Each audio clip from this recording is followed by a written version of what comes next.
अब तक भारत की भौगोलिक मुख्यधारा से कटे रहे पूर्वोत्तर राज्यों को विकास की पटरी से जोड़ने का बीड़ा उठाया है भारतीय रेल ने।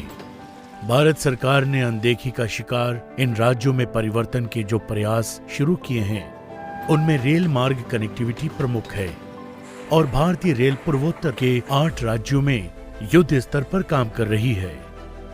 नॉर्थ ईस्ट फ्रंटियर रेलवे के तहत इन राज्यों की राजधानियों को 2023 तक आपस में ब्रॉड गेज से जोड़ने का लक्ष्य रखा गया है। भारतीय रेल ने इन दुर्गम भौगोलिक क्षेत्रों में अपने अनुभव और नवीन तकनीक की सहायता से पिछले 4 साल में तेजी से कार्य प्रगति की है। सिक्किम को छोड़कर पूर्वोत्तर के सभी राज्य अब ब्रॉड गेज नेटवर्क से जुड़ चुके हैं। अरुणाचल प्रदेश की राजधानी ईटानगर और त्रिपुरा की राजधानी अगरतला के बीच अब ब्रॉड गेज कनेक्टिविटी है। पूरे पूर्वोत्तर क्षेत्र की छोटी लाइनों को बड़ी लाइन में परिवर्तित किया जा रहा है। असम की बराक घाटी अब देश के बड़े शहरों से ब्रॉड गेज लाइन से जोड़ दी गई है। भारतीय इंजीनियरिंग का नमूना कहे जाने वाले बोगीबील सेतु ने भी असम राज्य की रेल कनेक्टिविटी को मजबूत किया है।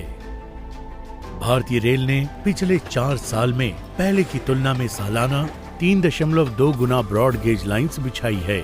इस बीच राज्य राजधानियों को जोड़ने वाली 65 किलोमीटर सुरंगों का काम पूरा किया गया। पिछले 4 साल में भारतीय रेल ने इन राज्यों में कई नई रेलवे लाइंस का संचालन शुरू किया।